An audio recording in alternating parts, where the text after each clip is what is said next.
Dear reader, I'm Tony, and this is Book Text. And Victober is upon us, and I'm so excited. I have my TBR for you today. But first, our word of the day is, of course, Victorian slang.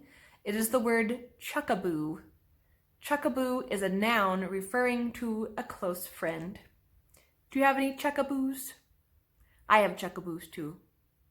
All right, let's get into the challenges. So first, Victober is hosted by Kate Howe at Kate Howe, Lucy at Lucy the Reader, and Katie at Books and Things, and I'll post to their announcement videos below.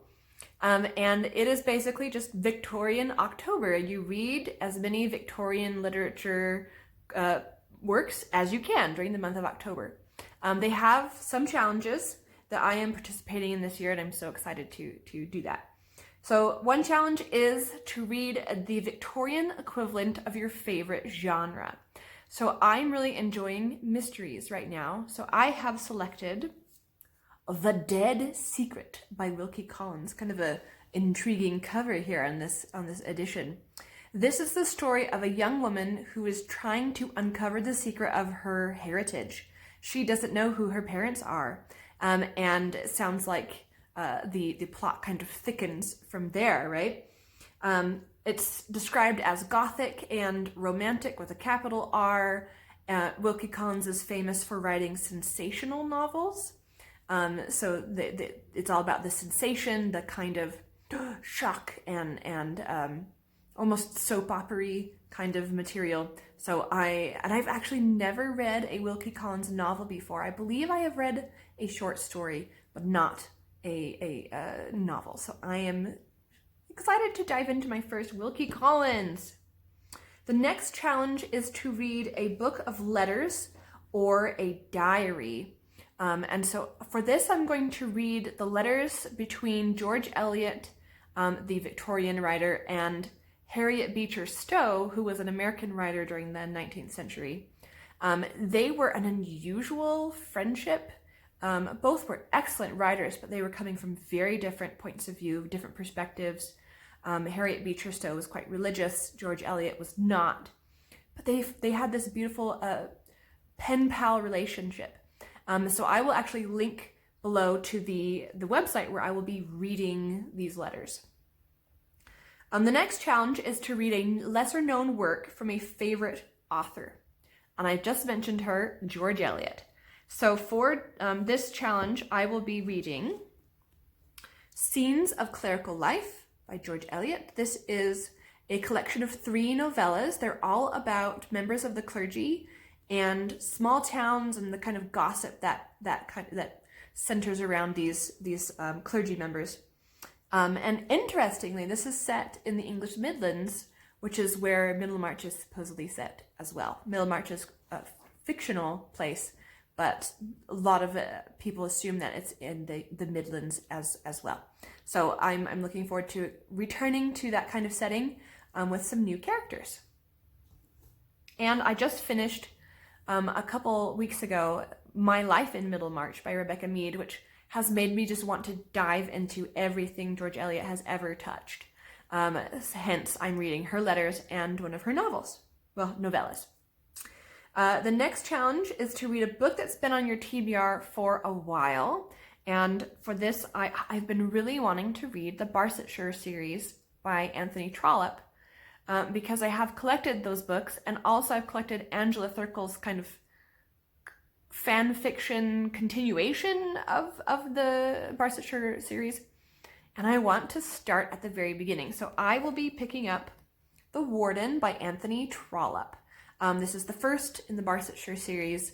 It is about a clergyman, interestingly enough, also about clergy, who is accused of misusing church funds, and kind of what happens from there.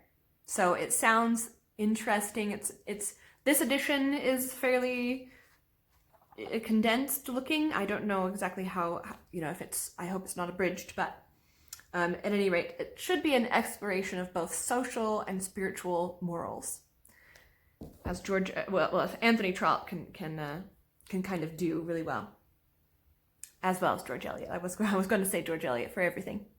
because I'm just so interested in her. Then there is a group read. So this is Charlotte Bronte's Shirley, which I just picked up from the library a few minutes ago. I was iffy about doing this group read until I read that this book has been described as Charlotte Bronte's most feminist novel, and then I was hooked. So this is the story of two contrasting women who are experiencing opposite ends of the range of liberty that women had during the Napoleonic Wars.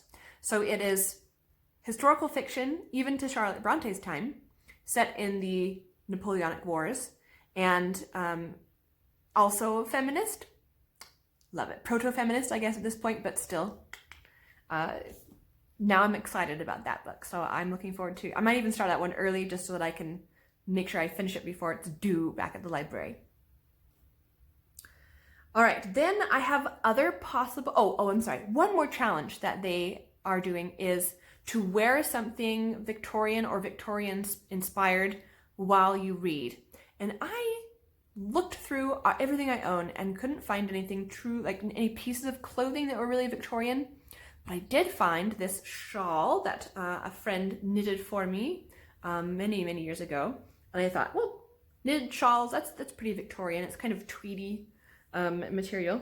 And then this necklace, which is probably a piece of costume jewelry. Nothing is real, but it does remind me of a Victorian necklace that they might wear. So this is going to be what I wear while I read for that challenge. Okay, the other possible pickups, things that aren't related to challenges, but I do want to read or attempt to read or start reading or whatever during Victober. I've been dying to read a Thomas Hardy. I've read some of his short stories, and I have read the Mayor of Casterbridge in school, but I haven't read one for fun. So I want to pick up The Woodlanders by Thomas Hardy. This is described as dark, beautiful, treacherous, historical fiction. Well, actually, I don't know if it's historical to Thomas Hardy's time, but it is set in this really eerie, spooky wood. And it's kind of the story of a love triangle and the a woodlander versus an outsider kind of story. It promises to be about class, or to have some commentary on class and classification, which I think is a really interesting topic during Victorian times.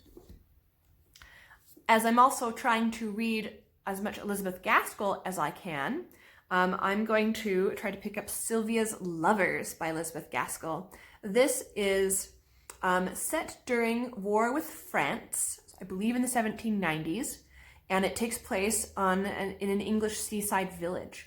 And I think this is also about a love triangle that promises betrayal and desperation and devastation. So it's kind of interesting plots and character growth there.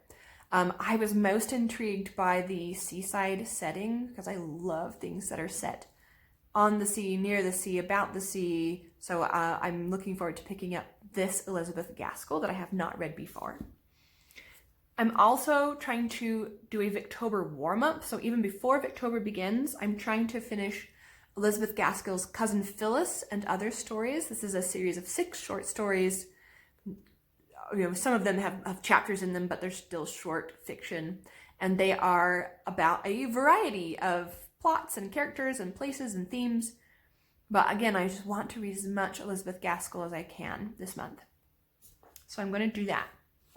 And then last, to add some dark and brooding historical romance to my repertoire, I just wanted some variety. And to kind of round me out, I'm going to try to read Robert Louis Stevenson's The Master of Ballentry. So this is another kind of dark story. I believe this one is also historical. Yes, it's set during the Jacobite uprising in Scotland. And it seems to be about a couple of brothers who are divided by warring factions and how their family is kind of torn apart during this time in history. Supposedly it's more about the people than about the history, but I could still pick up on some historical intrigue while I'm reading. But I thought that would be kind of a fun, different, darker, because October gets dark and I like to read spooky things in October as well. I thought it would be a fun kind of addition to my Victober TBR. So there it is. That is 1, 2, 3, 4, 5, 6, 7, 8 books plus some letters. I doubt I will get to everything, but don't we always overestimate our enthusiasm for Victober? I'm so excited. Are you participating in Victober? What are you going to read? Please tell me in the comments. And remember, there's always another book.